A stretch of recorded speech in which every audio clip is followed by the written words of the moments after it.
little bit for my notes. All right, so here we go. So my name is Jeff Sebesta, and I'd like to announce that Dr. Jill Stein will be on the ballot for president in the Commonwealth of Kentucky, and that she has been nominated by the Kentucky Party.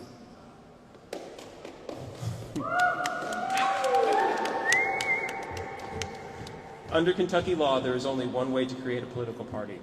A candidate for president must be recruited, and that candidate must be placed on the ballot with 5,000 petition signatures. If that candidate wins 2% of the vote in the November election, then the organization that nominated them becomes an official political party, exactly like the Democratic and the Republican parties. There is no other way to create a political party in Kentucky. On June 12th, members of the Kentucky Party and the Stein campaign met at the Red River Gorge. Dr. Stein agreed to serve as the candidate for the Kentucky Party for president. The Kentucky Party has provided the 5,000 signatures necessary to place Dr. Stein on the ballot, plus another couple thousand for good luck. When Dr. Stein wins 2% of the vote in November, then the Kentucky Party becomes an official political party under Kentucky law, legally equal to the Democratic and the Republican parties, and hopefully to our friends the Libertarians. What we have done is a work of profound imagination. This is a work of art. This is a collaboration between the people of the Kentucky Party, the Stein campaign, and the people of the state of Kentucky. We asked the people of Kentucky to imagine a political party that stood for the people of Kentucky, and they did. We asked everyone if they wanted the Kentucky Party to exist, and they said yes. So now it exists. This is not an ideology. This is not a system of belief, and this is not a metaphor. The Kentucky Party is a tool. It's meant for the use of every Kentuckian. This tool allows anyone in Kentucky to run for office without having to be a Democrat or a Republican. You can literally say, I'm a Kentuckian. And that's all there is to it.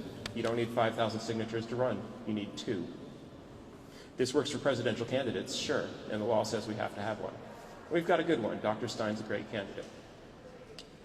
But this isn't really about national politics. This is about us.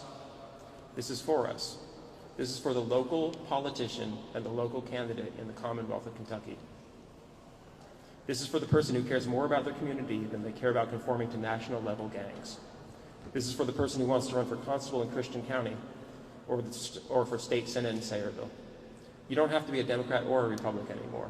It's enough to just be a Kentuckian. We're free now. Many, many people deserve profound thanks for everything that has gone into making this. We counted up the time that we've spent since June 12th on this project. It's a lot. A lot of people have worked really hard on this. Some people have worked harder than others, and I'm going to tell you some of their names. We owe enormous thanks to Anna, to June, to Steph, to Alexin, to Mikhail, to Violet, to Evie, to Itzhak, to Karen Harold, to Justin, to Christopher, to Kathy Stonestreet, to Nate, and to Steph Kidd, and to Walter. A special thank you to Saya Fannin, whose good work was deeply appreciated and has not been overlooked. Thank you to Jill, Jason, Kelly, and Chris for trusting us and guiding us. We hope that you're happy with the results. Our eternal gratitude goes to Ken and to the Libertarian Party of Kentucky, and thank you especially to Bob and Andy and Lori, third-party solidarity for everyall. This project would have been completely impossible without the help of Jeff Young, Karen Niles, Melanie Cameron, and Eric Sinnott. We also had a lot of help from our friends like Shay, Randy, Shauna, Austin, Holly, Mike Walker, Michael Harbaugh, Mike Van Winkle, Robin, Sophie, Sebastian, Adam, and especially Agnes.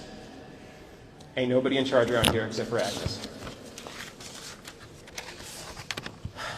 I'd like to invoke the spirits of my Aunt Susan Clow and my friend Rita Herkel to light the way and to smooth the path. Blessed are the peacemakers. I'd like to invite 7 great Kentuckians to look down on us with a smile. William Gogol, Thelma Stovall, Hunter S. Thompson, Helen Thomas, Cassius Clay, Muhammad Ali, and Gatewood Galbraith. I think they would be pleased. Thanks to my parents, to Jewel, Amelia, and Arthur. I love you. Now, a last word about ideology. The Kentucky Party is intended as a tool, and as such we have attempted to remain outside of modern politics as much as possible. We're not here to tell you what to do. However, there is one issue that unites literally every person that has worked on this project. That is our fundamental opposition to the genocide in Palestine. This project largely grew out of Berea for Palestine and the relationship with Dr. Stein through the ceasefire movement, and every person involved is overwhelmingly concerned with American responsibility for the ongoing slaughter in Palestine.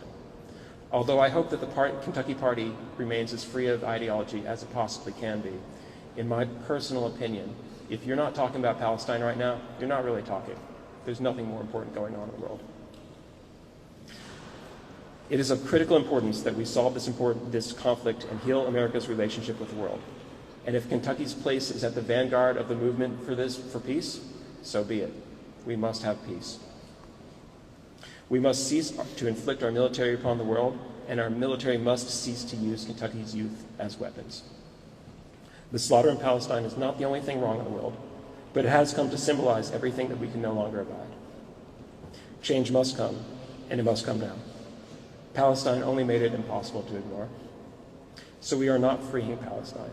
Palestine is freeing us. We'd like to thank you for your kind attention and your good intentions. We hope to make you proud. We hope that you make us proud. This is our gift to Kentucky. Go and use it in peace. Thank you very much.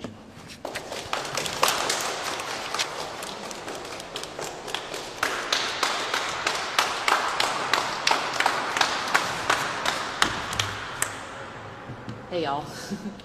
It's my trademark way to say hello, because I am in Kentucky. My name is Violet, V-I-O-L-E-T, Olds, O-L-D-S, and I am here today representing one of the uncommitted delegates to the Democratic National Convention 2 or so weeks ago. So good afternoon, my fellow kindred Kentuckians.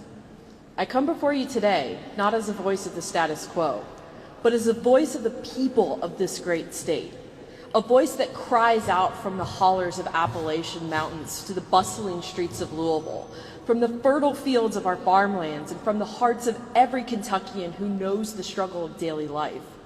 Like the small candle in one of my favorite Roger Waters songs, we want to light the way out of the darkness that has overshadowed our beloved Kentucky. We live in a time of great crisis, a crisis not just of politics, but of morality, not only of economics, but of the human spirit.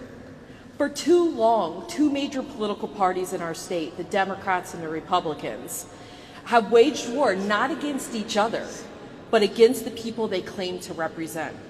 They have fought for power, not for justice. They have fought for the rich, not for the poor. They have fought for control, not for freedom. Kentucky knows this all too well.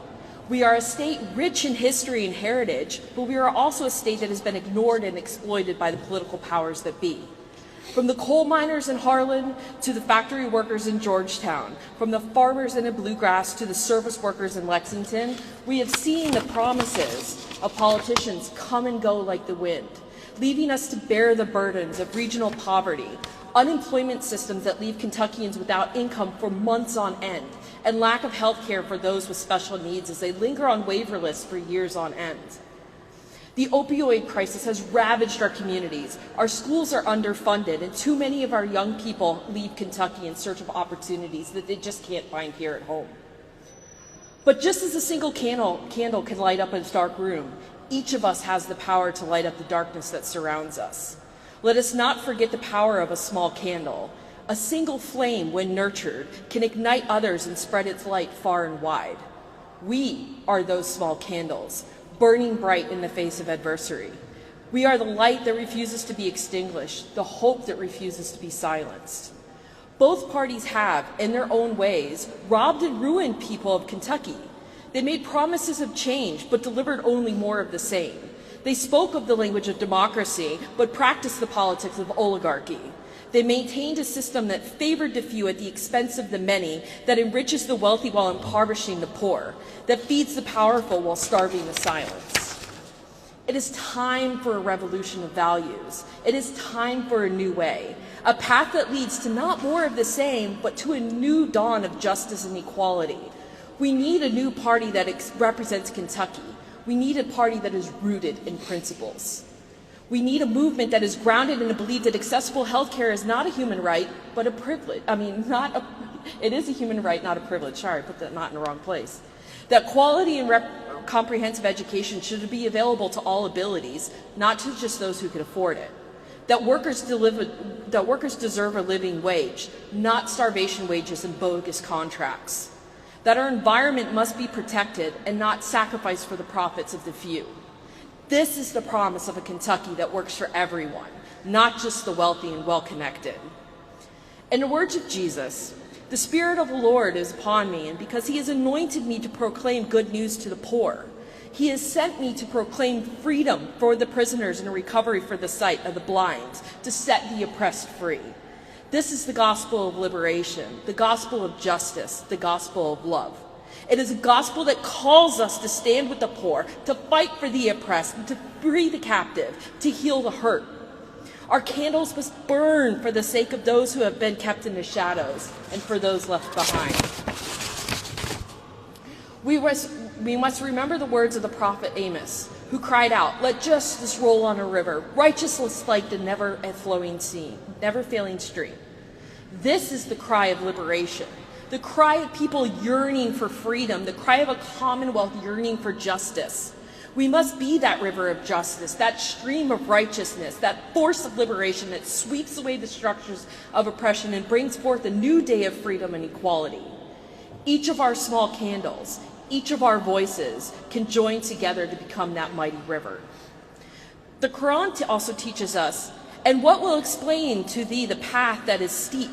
Is it the freeing of the slave, or the giving of food in a day of a hunger to the orphan with claims of relationship, or to the indigent down in the dust?"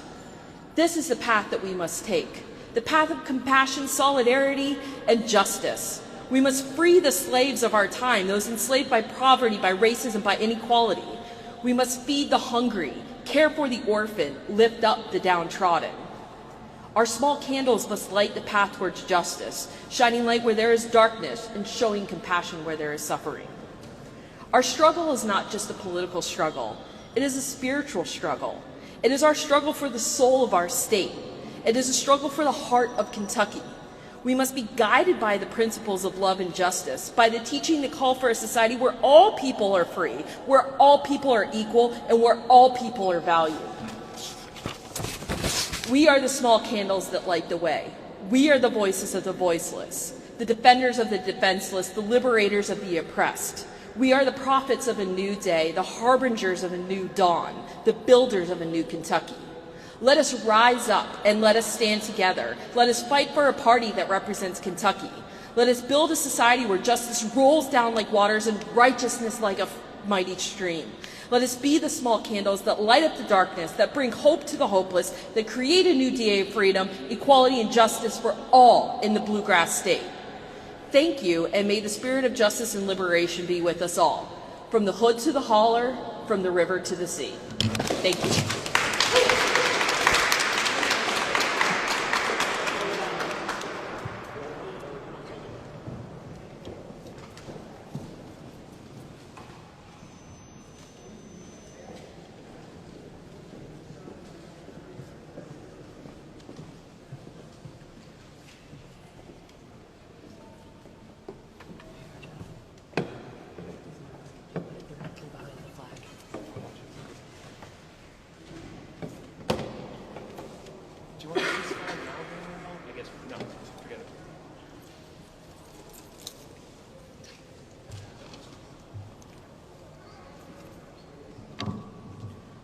Good afternoon, everyone.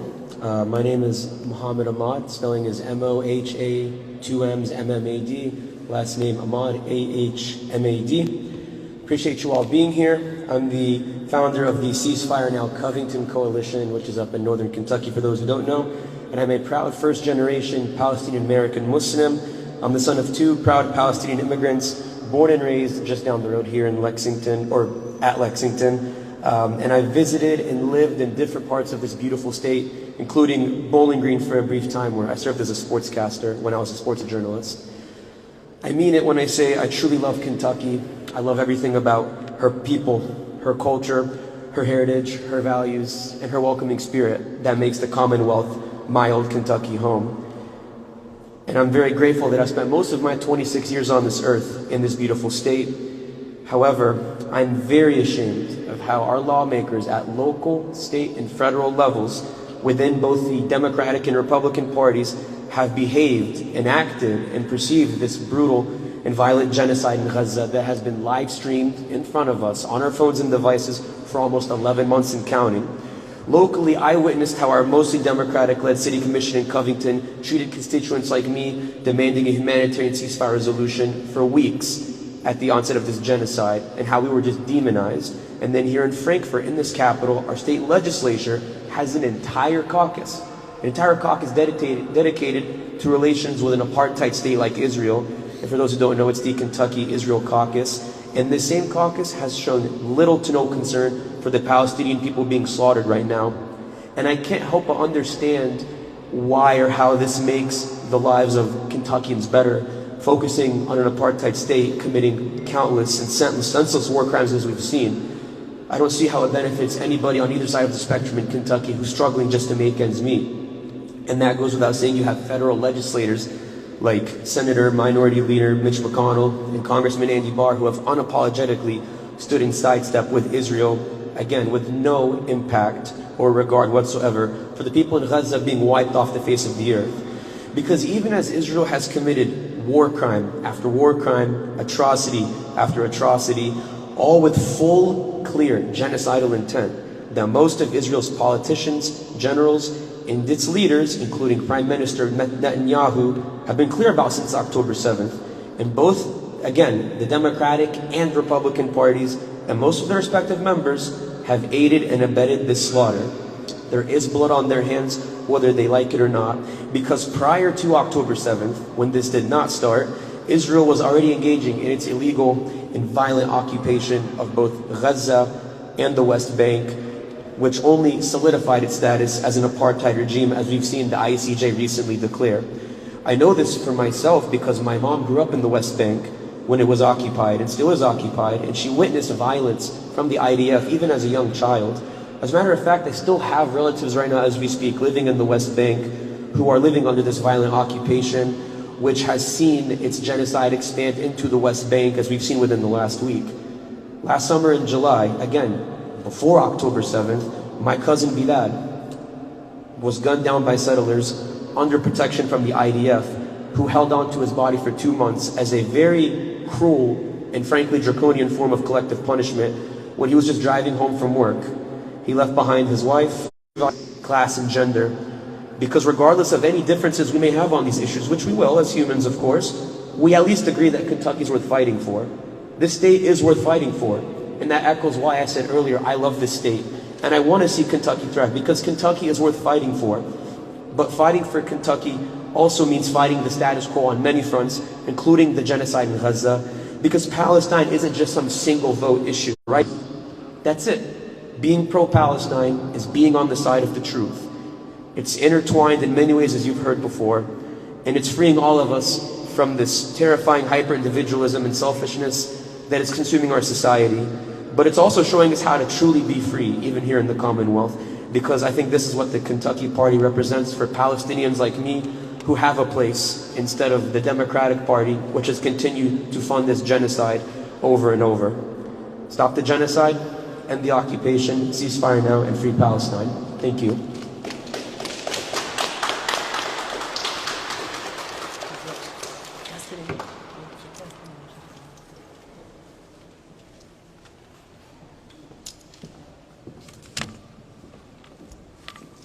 Hi, I'm Destiny, D-E-S-T-I-N-Y, Kelly, K-E-L-L-E-Y. And I am the president of a grassroots organization that primarily focuses on voter education and voter engagement in rural Kentucky. As a rural Kentuckian myself, I see firsthand the evidence of our Commonwealth being the 6th poorest state in the nation. I have watched the lack of support and ultimate decline in representation within our two-party system through a continuing refusal to invest in us or our candidates, and I'm growing ever more frustrated by the day.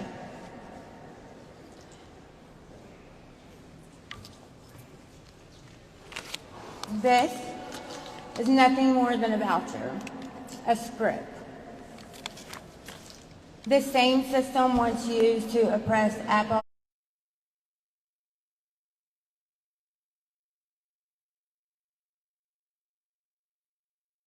We're working 2 to 3 jobs each, and we still don't have enough vouchers to survive.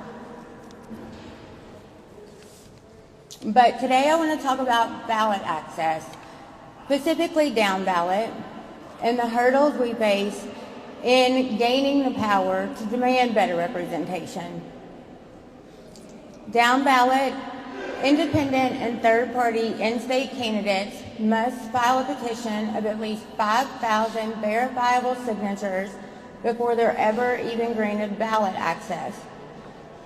That's something that's nearly insurmountable to 99% of us in this state. To maintain that ballot access, there are 3 requirements, 2 of which has been announced haven't been done today. To create a political party, the Kentucky Party, and to get 5,000 signatures for a presidential candidate on the ballot in a presidential year, and that is Jill Stein on the Kentucky Party ticket. The third and final hurdle that we have to create a reality where Kentuckians have a voice and are able to demand better is to see just 2% of the votes in Kentucky go to Jill Stein this November. That's only 5,000 votes. We saw 32,908 uncommitted votes go ignored and silenced at the DNC. I know we will find 5,000 votes. And finding 5,000 votes will open up ballot access for independent and third-party candidates, for rural Kentucky candidates that are not getting support from the KDP, for Republican candidates that are not MAGA and don't want to attack people with their legislation. This opens up that access, and all we need is 5,000 votes. We have been here before. Blair Mountain is simply a 2-party system that is attacking us, profiting off of us, and ignoring our pleas for help. It is time for Kentuckians to come together once again at the base of this mountain, this system, and fight back to save ourselves by voting for Jill Stein on November 5th on your Kentucky ballot.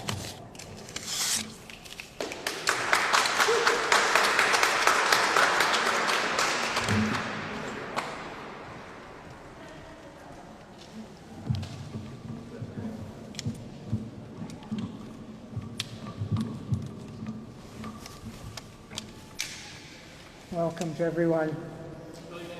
My name is Jeff Young, spelled Geoffyoung.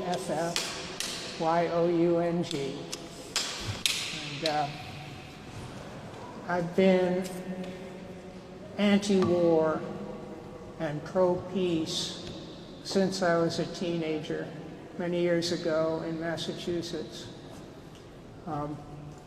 At age 20, I became an anti-Zionist American Jew when I learned how much Israel and the United States were oppressing the Palestinian people and keeping them under terrible conditions in the West Bank and the Gaza Strip, and also that Israel was a violent, warlike country, like the United States. So in 1976, I became an active member of America's peace movement. I moved to Kentucky in 1982, and I've lived in Fayette County ever since then. And I'm I have always been deeply disappointed by how both major parties constantly fund war and weapons for use in other countries, always for the wrong reasons. The United States is an empire, and most of our currently about $1 trillion a year military budget, or so-called defense budget, is used not for defense, not to defend the 50 states against invasion from other countries, but for the purpose of dominating or trying to dominate as many countries in the world as we can. And the American people, the people of Kentucky, gain nothing from the American empire. We also have a republic, the United States of America. And every dollar that we spend or waste on military adventures and aggression around the world damages the republic aspect of our country and of our Commonwealth. We can have an empire and we can have a republic, but we cannot have both. What we need to do is ditch the empire. So many thousands of Kentuckians now say, when someone asks them, I didn't leave my party, my Democratic Party or my Republican Party, they left me. The Kentucky Party, which is now forming, is for those people.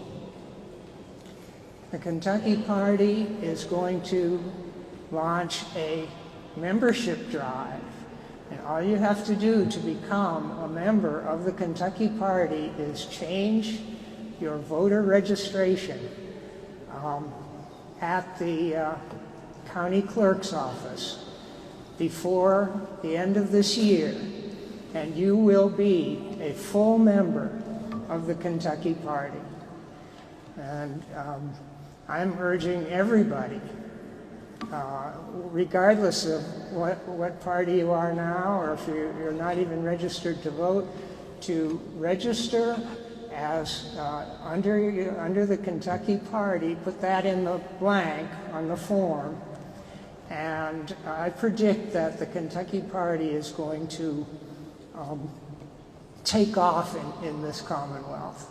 It's just going to, because the two major parties today have never been worse. At the national level, our leaders in the U.S. House and Senate and the White House and the Supreme Court have never been worse in our history since 1776. And Kentucky can lead the way if the Kentucky Party takes off and gets and maintains ballot access. If Jill Stein gets more than 2% of the vote for president in Kentucky, we will have ballot access for the next 4 years. It's going to make it incredibly easy for members of the Kentucky Party in the future to get on the ballot. Won't have to get 5,000 or 6,000 signatures to run for the U.S. Senate or the President of the United States. You'll only need to get 2 or 3, and that's easy. So this is the beginning of a new party and a new movement in Kentucky that is going to change Kentucky politics for the next 100 years. The Kentucky Party will never try to kick you out like the Democrats this year tried to kick out and succeeded in kicking out Robert F. Kennedy Jr. will never try to tell you what to say or what to believe. Just go out there and change your registration and be part of this exciting new movement in Kentucky. Thank you.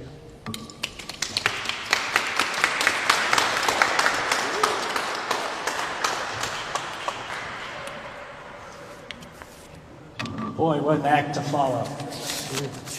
Hello, everyone. I'm Charles Altendorf. That's CharlesAltendorf. And I am the chairman of the Libertarian Party of Kentucky. Democracy is on the ballot in November. And the Kentucky Party and Libertarian Party of Kentucky, we've spent around $50,000 apiece to prove it to everybody. Of course, Dr. Ron Paul once said, the United States is not a democracy. So, he's probably correct. Whatever we want to call our system of government, there's a certain amount of depression that this libertarian feels having to deal with hours of paperwork and legal nonsense just to give their friends an option on the ballot. It's evident by the reaction of things like Amendment 2 from local officials, media, and activists that many fear choice in the Commonwealth. Well, let me explain why having more options to choose from in Kentucky is so important. When left to their own devices, Republicans and Democrats in this state have decided to prefer Washington, D.C. over us. Andy Beshear, you know where he was when we were all at Fancy Farm? That's right, he was in Atlanta campaigning for Kamala Harris for a VP slot he was never going to get. And then Jacqueline Coleman once told us that if any of us wanted to work, we would have to wear masks and get vaccinated. And now the CDC tells us, well, by the way, none of that really mattered. But and then of course, how can we not talk about Mitch McConnell, who got his wife appointed Secretary of Transportation, and we still don't have a fixed Brent Spence Bridge. Will it ever be fixed? They said they were going to fix it when I was in high school. My 20-year high school reunion is coming up. And then, of course, we also have to talk about Hal Rogers, who his idea of fixing Eastern Kentucky's economy is building federal prisons on environmental hazmat sites. I'm sure that won't have any negative ramifications like every other environmental disaster in Eastern Kentucky. I'm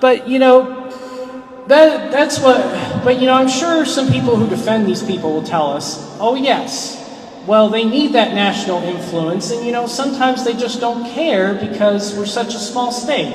But let me tell you, who do you turn to when your house floods? Do you turn to national politicians, or do you turn to your friends and family and your neighbors and local businesses?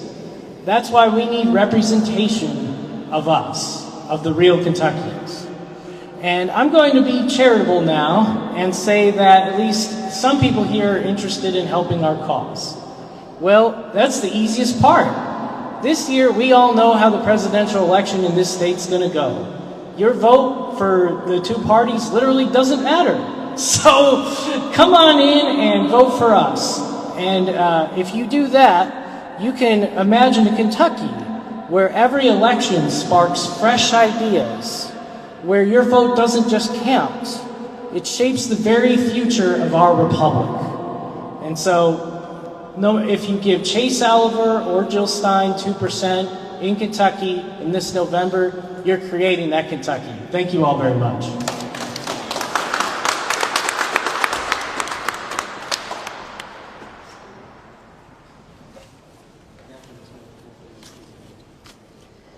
Hi, my name is Anna Keller, ANNAKELLER.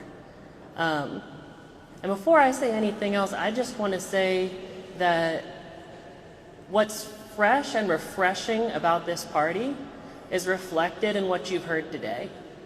You've heard from people who the Democratic Party left them behind, who the Republican Party left them behind, and who are standing for an independent party.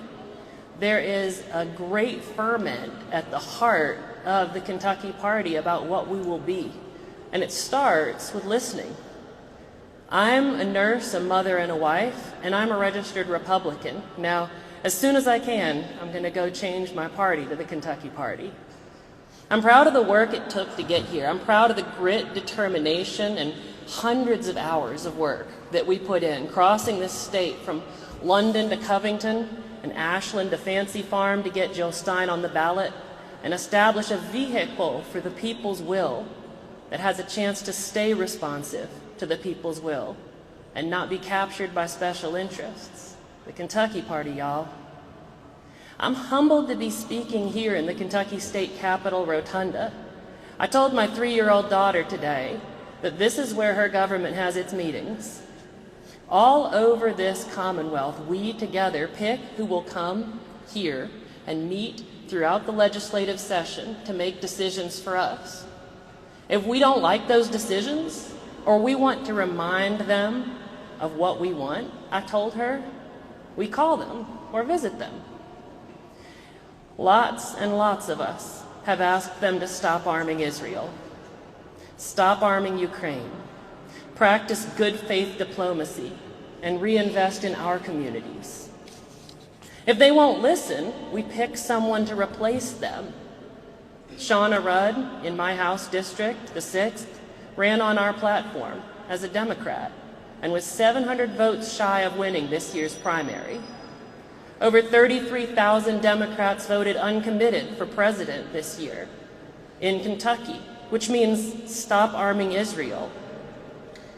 But Governor Beshear did not choose to count the party's uncommitted delegates at the DNC. No one voted for Kamala Harris. When we determine that the party will sabotage the people's will and try to ignore the people's voice, we can start a new party, I told my daughter. I'm here today to tell you that we have done that. The work of building the party has just begun. Local organizations, volunteers, policy that represents the elements of the people's will, the Kentucky Democrats and Kentucky Republicans would rather not. Candidates, these are what we look forward to. I told my daughter that because we live in Kentucky, because we live in the United States, we can do this. We aren't the first.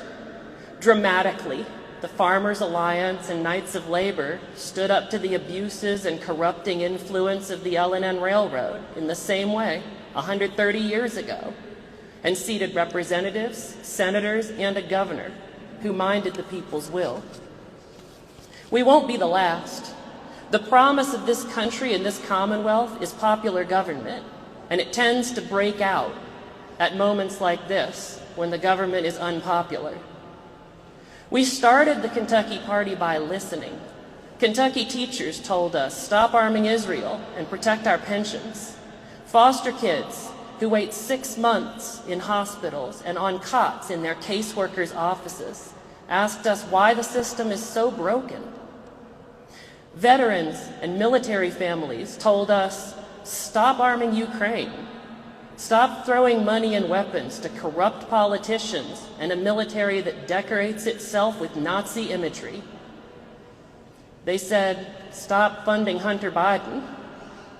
People in rural counties who commute hours each way to work in auto parts factories because their county's economy revolves around meth, fentanyl, and criminal enterprises like the Appalachian Recovery Centers, told us stop arming Taiwan, build our industry. Our Palestinian friends here in Kentucky say stop teaching your kids to bully our kids in the schools.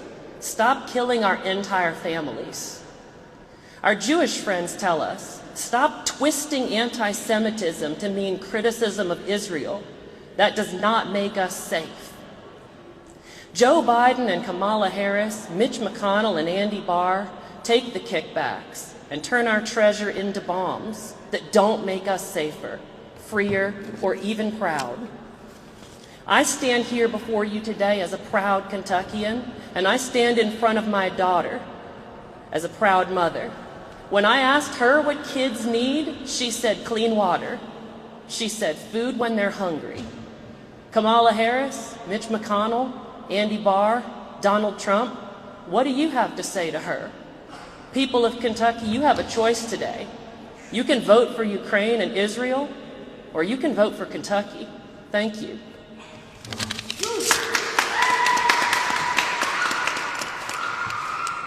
All right, if anybody has any questions, we can answer them. We'll stand up here and you can ask questions.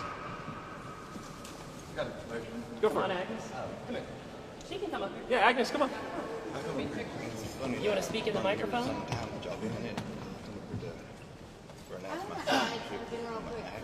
Speak in the microphone so they can hear you. I want to add something real quick too that I actually forgot. Kentucky is a dark red state. There is zero statistical probability that it will flip to blue, no matter how many people you scream in their face to vote Democrat, vote blue, no matter who. Kentucky is a dark red state, and there is absolutely zero risk in voting for Jill Stein this year and building third-party access in Kentucky. Thank you. Any questions from anyone? And if you get asked a question, repeat it into the microphone before you answer it. I got a question. He has a complex question about sovereign citizens, which... No, it's not citizens. Yeah. It's about being sovereign, because sovereigns are the only one that can make law in this country. When you say citizen, that puts you... I don't know if Yeah, you're we're not prepared to ready answer for that We'll question get yet, to sir. after this one. Thank you. Yeah, okay, so anybody got any... we probably should have mentioned Jill Stein a lot more. Right? We want Jill Stein to be president. She'd be good at Say it. something off the cuff about Jill Stein. Go ahead. She's really nice. I think at this point, if you can find a boomer who's not crazy, you should treasure them. And Jill Stein and Jeff Young are two of the sanest people in their 70s I've ever met. That's, you know, I really like them a lot. We recruited Jill Stein. This is not, in most states, they had an existing Green Party, and that Green Party put forward Jill Stein as part of their natural process. That's not how it was done here in Kentucky. Here in Kentucky, we actually knew Stein from work in the ceasefire movement, and specifically her campaign manager, Jason Call. And we recruited her. We asked her to come to Kentucky and talk with us. We told her about our plan. She liked our plan, and she agreed. So this is in my opinion, this is how presidential politics should be used. This is not, we aren't part of a personality cult around a national figure that we don't know and doesn't care about. We are using a national presidential campaign from a person that we happen to know and trust and like to accomplish things here in Kentucky, because that's really, it's effective. It's incredibly effective. And it's also the law. It's how we have to do it. And we should point out, there were, like, as always when you're speaking, a little bit of numbers got jumbled up a little bit. But at 2%, we are actually a political organization. We'd have to get 20% of the vote to get to be a political party. That seems optimistic. So at 2%, we get ballot access, which is what we're after. I apologize if I misspoke there. 2% of the vote here in Kentucky would be about 40,000 people. So that is easy. If anybody's familiar with our political activities over the last couple of years, we've proven many times that we're really good at getting 2% out of any election. That's not a problem for us. So go tell 1 in 50 of your friends. Only tell the cool ones. Yeah, I guess that's it. Like, we're big fans of libertarians. Chase Oliver's a great guy. There's only 2 anti-genocide candidates on the ballot. They are Chase Oliver and Jill Stein. Either one of them is morally acceptable to us, although obviously we prefer Jill. Yes? So I don't know if you're prepared for this question, but are you aware of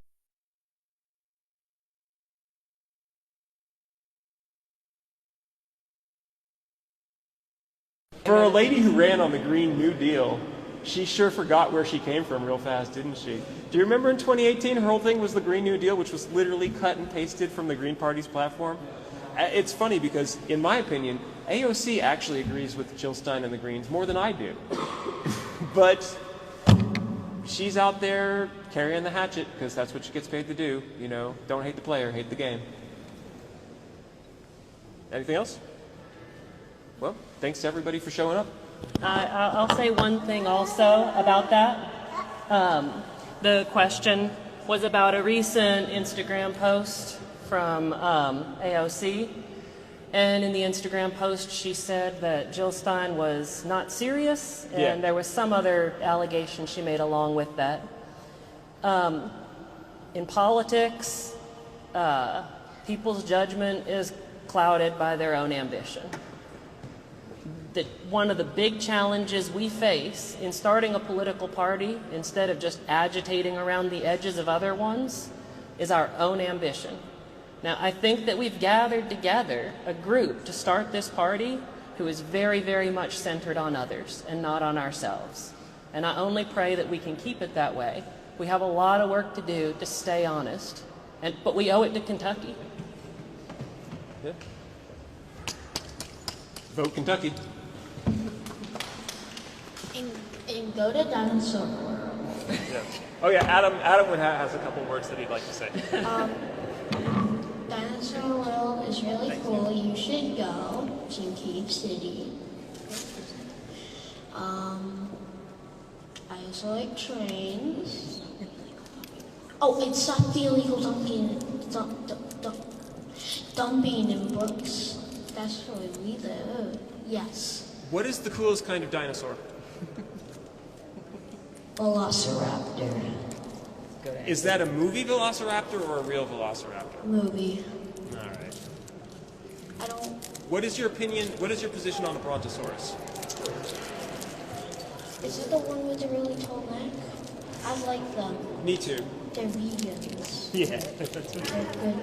Yes? You did it?